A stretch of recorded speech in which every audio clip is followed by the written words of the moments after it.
Warning! Kinda Murdery contains adult themes, explicit language, and descriptions of violence. It is not suitable for anyone, and we recommend you stop listening now.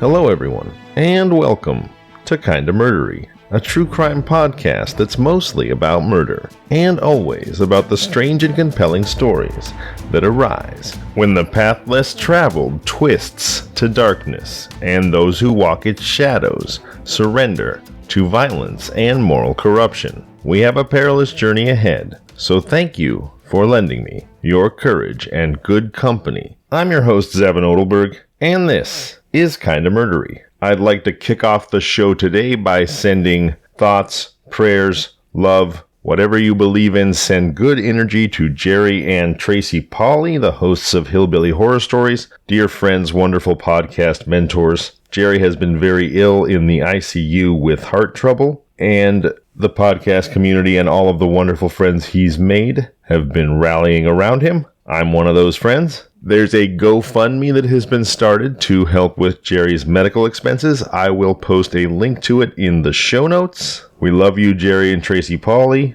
Alright, here we are at part 2 of Stephen Gore and the Human Chop Shop. Notice, I said part 2. So if you haven't heard part 1 yet, go back and listen to it. It came out this Thursday. And then rejoin us. I'll save you a seat. Today I'm going to start by rewinding the story just slightly so you can get back into the flow of things. So if you have listened to part 1 and you're ready to dive back into things, then I suggest that you put your personal items underneath the seat in front of you. Stow your carry-on in the overhead compartment. Let go of the worries of the day, but be sure your seatbelt is fastened. There's turbulence expected ahead. Kinda Murdery's Stephen Gore and the Human Chop Shop. Part 2 starts now.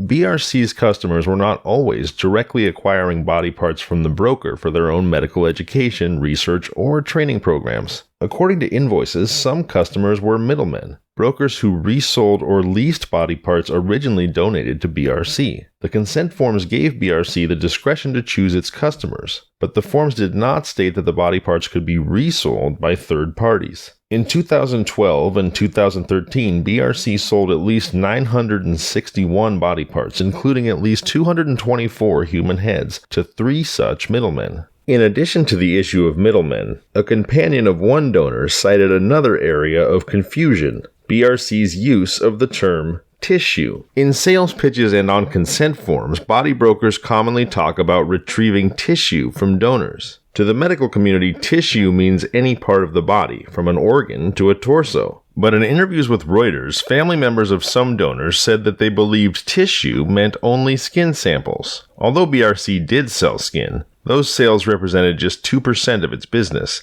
invoices show. Maureen Kruger said her partner of 42 years, Fidel Silva, told a female hospital worker in his final days that he wished to be cremated. And that's when she brought it up. Would you be interested in donating tissues? Kruger recalled. The way she understood it, Kruger said, a few skin samples would be removed for research purposes. In return, BRC would cremate Silva for free. Silva, a 69-year-old construction worker with a high school degree, peppered the hospice worker with questions. He asked, "Well, are you sure? What are they going to do?" Kruger said. He wanted to know, and that's when she assured him it was only body tissues. They only took samples. They didn't remove any organs or parts or anything. It was just tissues, and that's when Fidel agreed. The conversation between Fidel Silva and the hospice worker who pitched BRC took place in Hospice of Havasu in Arizona. Its executive director, Dan Matthews, said he could not discuss the matter due to patient privacy laws. But he said the hospice, which offers its clients options to donate their bodies to science, quote, removed that company BRC from our list of providers, unquote, upon hearing it was under investigation. Internal BRC records show the body broker removed Silva's head and his right and left arms from shoulder to hand. Each was tagged with a tracking number and prepped for sale. Wow, Kruger said. I didn't really realize they could do all that. I mean, I didn't understand that that's what would happen to Fidel at all. After the raid of BRC by federal and state agents, the body parts seized by authorities remained in limbo for almost 3 years. Their fate, detailed in confidential state logs, sworn statements, and photographs, has never been made public.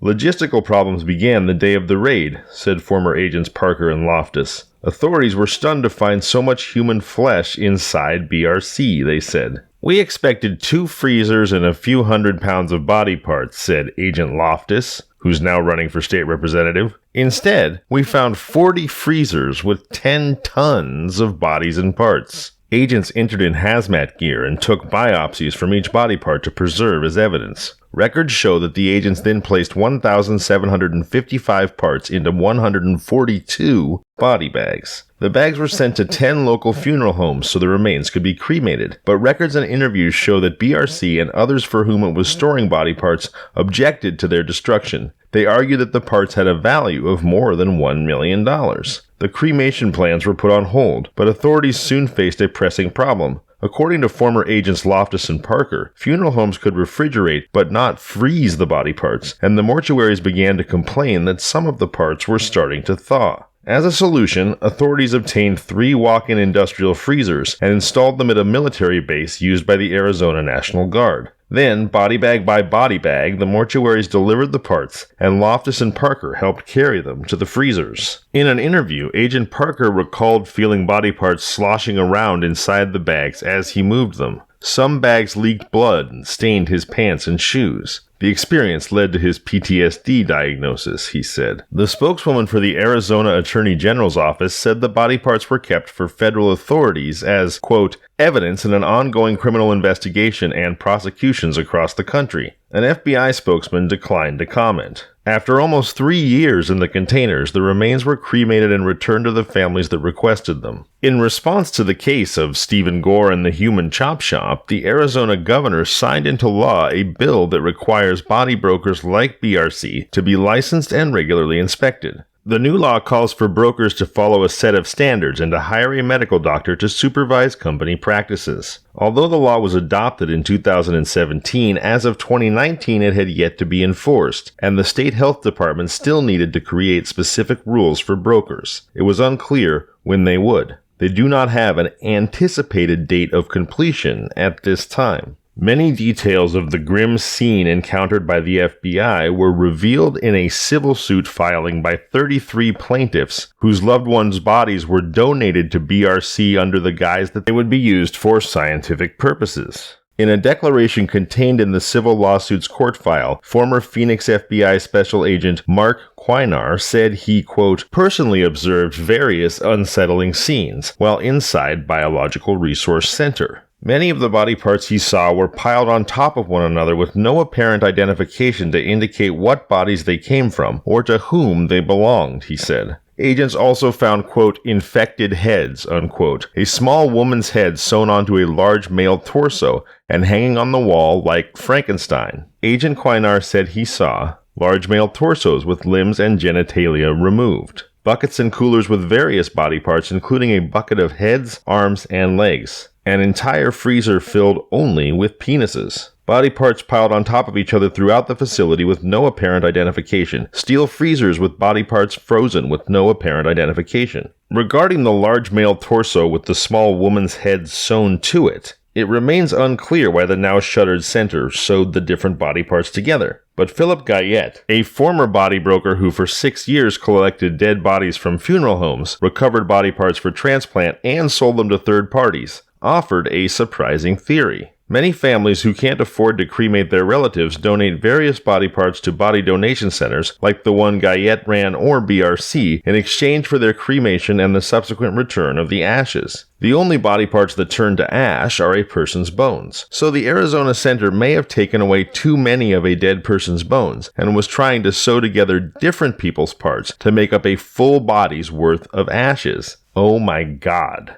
So they take your loved one's body and promise to cremate and send you the ashes in return. But they sell too much of your loved one's body, so they make a literal meat puppet out of a piece of your loved one's body and the head of a stranger, or parts of several strangers. I mean, who knows how many times this sort of thing was done. And then they cremate the meat puppet and send you the bone ash, but you don't actually know if that ash contains some or all or any of your relative. Holy crap. I mean, to me, this takes desecration of a corpse to a whole nother level. I'm not making light of this at all, of course, but I mean, it might be preferable that a body be fed whole to wild dogs as opposed to chopped into pieces and then sewn back together with parts of a stranger or various other strangers, and then those ashes are sent to your loved ones and they don't even know if the ashes on the mantelpiece actually belong to the person they're supposed to. I mean, they think they know, but they don't. This is just horrendous. I suggest not thinking too hard on the subject because the implications just only get worse. They don't get better. And in fact, Philip Guyette has more to say on this particular subject of the large male torso that was sewn together with a small female head, like something from a nightmare that even Hollywood could barely dream up. Here's Guyette's theory. He says, if I knew that a family wanted their ashes back, I'd be doing limited recovery of internal organs or tissues so they would get 90% of that bone ash back. But other people, they take everything. They'll take the arms, the shoulders, the spine, the hip, and basically all the family would be left with is maybe a cup's worth of ashes from a leftover rib cage or something. So I think the family wanted the ashes back, and BRC took some body parts that they didn't have to get back just to make up the volume. That would be my assumption, because there's no other reason to go through that work of trying to put the body parts back together again. Or not put the body parts back together again, this is Zevin speaking now, but combining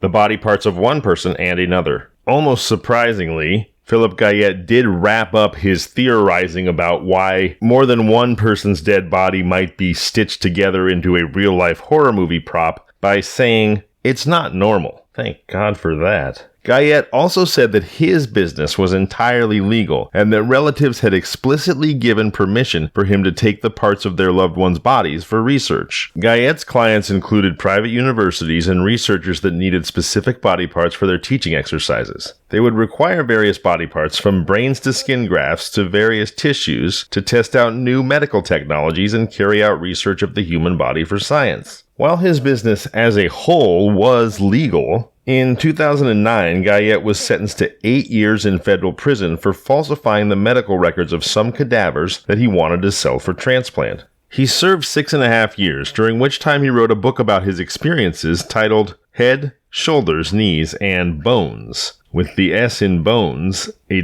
$sign. I don't regret being in the business, said Guyette, who now works as a land surveyor in Southern California. I regret some of the things I did, obviously, but the business was interesting, and I think life should be interesting. Let's move back to the civil suit filed against BRC and Stephen Gore by 33 loved ones of people whose bodies were donated to Biological Resource Center. A 2013 price list included in the civil court filing indicates that a whole body with no shoulders or head could be purchased for $2,900. A torso with the head was $2,400. A whole spine, $950. A whole leg, $1,100. A whole foot, $450. A knee, $375. A pelvis, $400. More than 5,000 bodies in total were donated to BRC. And as just stated in the price list, body parts sold for several $100s, while fully intact bodies or torsos and heads could cost anywhere from $2,400 to $6,000. And body brokering remains a legal but virtually unregulated business in the United States. The civil lawsuit against Stephen Gore laid out many damning claims. Here are 4 of the most stomach-churning. Number 1. The lawsuit says bodies were sold to the Department of Defense as, quote, crash test dummies. According to court documents, Stephen Gore sold donated bodies to the Department of Defense for weapons testing. Jim Stouffer contracted BRC after his mother passed away from Alzheimer's disease and was assured by BRC that her body would be used for Alzheimer's research. Doris Stouffer's hand was removed, cremated, and returned to her family, while her body was sold to the U.S. Army to study damage done by roadside bombs. Army officials said BRC gave them heavily redacted consent forms that said they had permission to use the bodies for testing. Those bodies were literally used as crash test dummies, which meant they were used in experiments involving exposure to destructive forces, for example, impacts, crashes, ballistic injuries, and blasts, the civil lawsuit states. Number 2.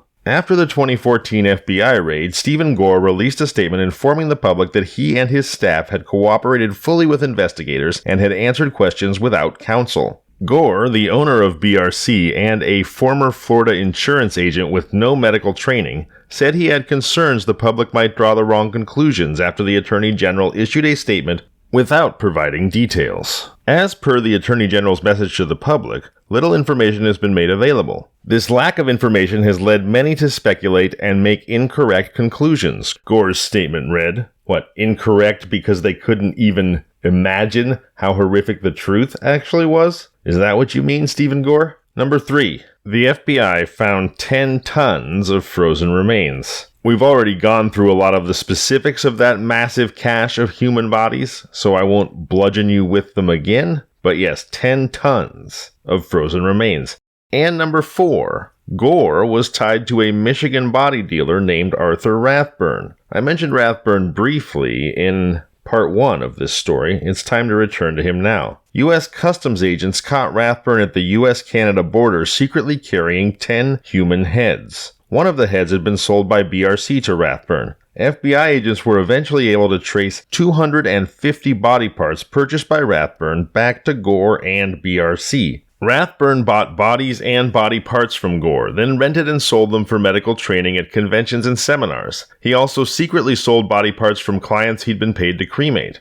An FBI agent was told by his employees that the families of the deceased who asked for cremated remains to be returned sometimes got, quote, something else, unquote. In some cases, Rathburn knowingly rented and sold diseased body parts, including those infected with HIV and hepatitis. Body parts he purchased from Gore and then sold without telling the buyers they'd be exposed to these serious, contagious diseases. According to government documents, Rathburn supplied unwitting medical educators with body parts infected with HIV and hepatitis at least 120 times between 1997 and 2013. That is awful. Rathburn also used Delta Cargo to ship body parts. He was convicted of fraud and shipping hazardous materials, and sentenced to 9 years in federal prison. Federal prosecutor John Neal called Rathburn, quote, deplorable, unquote. Arizona has been a largely regulatory-free zone for the body parts industry. At least 4 body donation companies are operating in Arizona, in addition to a non-profit cryogenics company that freezes people after they die with the intent of one day bringing them back to life. Since his death in 2002, the cryogenics company Alcor has been home to the frozen head of baseball legend Ted Williams. According to a 2009 ESPN article, Larry Johnson says in the book Frozen, My Journey into the World of Cryonics, Deception, and Death, that he watched an Alcor official swing a monkey wrench at Ted Williams' frozen severed head to try to remove a tuna can stuck to it. The first swing accidentally struck the head, and the second knocked the tuna can loose. Now this should outrage every Red Sox fan, every baseball fan, and frankly, like the rest of this horror house shit show, it should all outrage any human being. But I digress. Let's move away from the desecration of the corpse of the greatest hitter in baseball history, and instead get back to Stephen Gore, owner of the Human Chop Shop. Gore's attorney, Clark Derrick, said his client always attempted to do right by his donors. Sure. Said Gore in a statement, quote, at some point, the business grew exponentially. We became shorthanded, we cut some corners, and for that I apologize and make amends. In October 2015, Gore tearfully pleaded guilty to conducting an illegal enterprise after accusations that he had provided vendors with contaminated human tissue and used body parts in ways that the donors had not permitted. Gore's highest level of education was high school, and he did not have any licenses or certifications applicable to the body donation program operations. In a letter to Maricopa County Superior Court Judge Warren Granville before his December 15th sentencing, Gore wrote that he felt overwhelmed, but that he was working in the industry with, quote, no formal regulations, unquote, to reference for guidance. In his pre-sentencing letter to Judge Granville, Gore wrote, I could have been more open about the process of donation on the brochure we put in public view. When deciding which donors could be eligible to donate, I should have hired a medical director rather than relying on medical knowledge from books or the internet. Okay, I want you to hear that one more time. The guy who ran the business, accepting donations of the bodies of all these people's loved ones, who oversaw cutting up those bodies and shipping them all over the country for medical, educational, and other uses, literally said in a letter to a judge, "I should have hired a medical director rather than relying on medical knowledge from books or on the internet." You know what that means, right? Gore was watching fucking YouTube videos, then whipping out the bandsaw and hacking up Grandpa. And all too often, Grandpa was undereducated, living in poverty, and likely to be a veteran. It's horrific. But hey, they got him, right? Something horrible must have happened to him, right? Stephen Gore, the man who used YouTube to slice and dice dead loved ones and sell them for profit, was sentenced to 1 year of deferred jail time, 4 years probation, and was ordered to pay $121,000 in restitution. The man with $1 million worth of arms and legs and heads and penises in his freezer when the FBI raided his shop was given functionally no sentence and ordered to pay $121,000. There are people in federal prison for years for selling a small amount of drugs at a street level. And this guy running a multi-million-dollar operation where he was defrauding people out of their loved ones' remains, cutting them up with a YouTube education, often selling bodies that were infected with HIV or hepatitis to unknowing, well-meaning medical educators.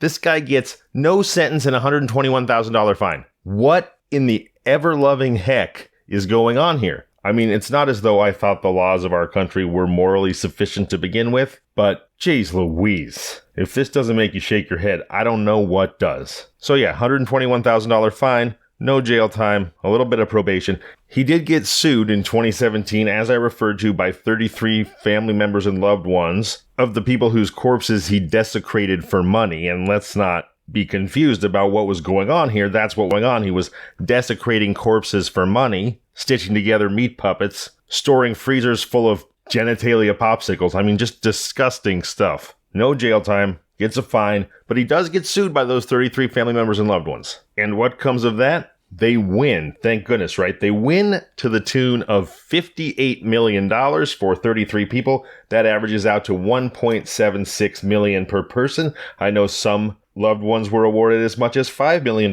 Here's the only problem. Gore pled guilty in 2014, was sentenced in 2015. The loved ones won the lawsuit in 2017. And you know what that means? Stephen Gore didn't have the money to pay them. He'd been out of business. He'd paid big fines. So, no justice after all. What a cheery and unfortunately unsurprising thought. I sometimes feel guilty for being unable to offer all of you more happy endings, but I guess at the end of the day, you know you're listening to Kinda Murdery, and the meaning's in the name there. That's often how it goes. This is not chicken soup for the soul, to be sure. I would like to take a moment to remind you of the free 3-digit lifeline number 988 that you can call to receive immediate counseling for substance use, mental health, or suicidal thoughts. Please, if you struggle or have struggled with any of these, take a moment and program 988. It's free. It's a lifeline number where you can get immediate counseling. Program it into your phone.